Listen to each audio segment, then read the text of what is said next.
Hi friends, வணக்கம். Welcome back to Tamizhamudham.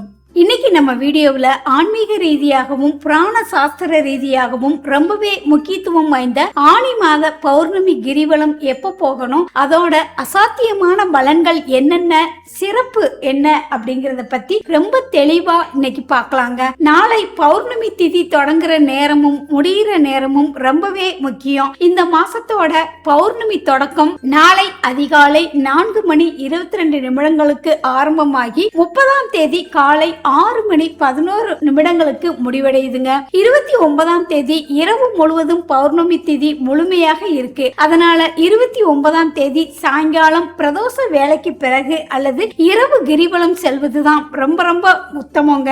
ஏன்னா அந்த இரவு நேரத்துல தான் நிலவோட ஒளிக்கதிர்களும் மூலிகை காற்றும் நம்ம மேல பட்டு முழு பலனும் கிடைக்குங்க. பொதுவா எல்லா பௌர்ணமியுமே சிறப்பு தான். ஆனா இந்த ஆனி மாத பௌர்ணமிக்கு ஒரு தனி மகத்துவம் இருக்குங்க. இதை சேஷ்டா அபிஷேக பௌர்ணமி அப்படின்னு சாஸ்திரங்கள் சொல்லுது. நடராஜ பெருமானுக்கு வருஷத்துல 6 முறை தான் அபிஷேகம் நடக்கும். அதுல ரொம்ப முக்கியமானது இந்த ஆனி மாத திருமஞ்சனம். ஈசனே ஆனந்த நடனமாடி உலகை குளிர வைக்கும் காலம் இது. இந்த மாசத்துலதான் பிராணத்தின் படி தட்சிணாமூர்த்தி வழிபாடும் சித்தர்களின் வழிபாடும் ரொம்ப வீரியமா இருக்கும். திருவண்ணாமலை அப்படிங்கறதே சித்தர்கள் வாழும் பூமி இல்லையா? அதனால இந்த கிரிவலம் மும்மடங்கு சக்தி வாய்ந்ததுங்க. நம் முன்னோர்களும் சாஸ்திரங்களும் ஆனி மாத கிரிவலத்துக்கு என்னென்ன பலன்கள் சொல்லியிருக்காங்க தெரியுமா? சேஷ்டா அபிஷேக காலத்தில் அண்ணாமலையாரை வலம் வரும்போது உங்களோட கர்ம வினைகள் கரைஞ்சு நீண்ட நாளா பணப்பற்றாக்குறை, கடன் பிரச்சனைகள் தீரும் அப்படின்னு சாஸ்திரம் சொல்லுது. கணவன் மனைவிக்குள்ள இருக்கிற கருத்து வேறுபாடுகள் நீங்கி குடும்பத்துல ஒற்றுமை பிறக்கும். தடைபட்டு நின்ன சுபகாரியங்கள், முக்கியமா கல்யாண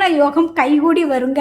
ஆனி மாசம் வெயில் காலம் முடிஞ்சிரும். தென்மேற்கு பருவ காற்று வீசும் நேரங்க. திருவண்ணாமலை மூலிகை காடுகளிலிருந்து வீசும் காற்று கிரிவலம் வரும்போது நம்ம உடம்புல படும்போது தீராத பிணிகளும் தீரும் என்பது அறிவியல் கலந்த ஆன்மீக உண்மைங்க. கிரிவல பாதையில் இருக்கிற அஷ்டலிங்கங்களையும் வணங்கிக்கிட்டே போகணுங்க. அவசரமா ஓடக்கூடாது. அண்ணாமலைக்கு அரோகரா இல்லைன்னா சிவ சிவ அப்படின்னு மனசுக்குள்ளேயே தியானம் பண்ணி மெதுவா நடந்து போகணுங்க. முடிஞ்ச வரைக்கும் வழியில இருக்கிற ஏழை எளியவர்களுக்கு அன்னதானம் அல்லது தண்ணீர் தானம் கொடுங்க. அது கோடி புண்ணியத்தை கொடுக்குங்க. நண்பர்களே, வர்ற 29ஆம் தேதி அதாவது நாளை கிடைக்கிற இந்த அற்புதமான வாய்ப்பை தவற விடாதீங்க. அந்த அண்ணாமலையாரின் அருளாலே உங்க வாழ்க்கையில எல்லா நன்மைகளும் நடக்கணும்னு நானும் வேண்டிக்கிறேன். இந்த தகவல் உங்களுக்கு பயனுள்ளதா இருந்தா நம்ம தமிழமுதம் சேனலை லைக் பண்ணுங்க, உங்க ஃப்ரெண்ட்ஸ் அண்ட் ஃபேமிலிக்கு ஷேர் பண்ணுங்க, மறக்காம சப்ஸ்கிரைப் பண்ணுங்க. தென்னாடுடைய சிவனை போற்றி, எந்நாட்டவர்க்கும் இறைவா போற்றி,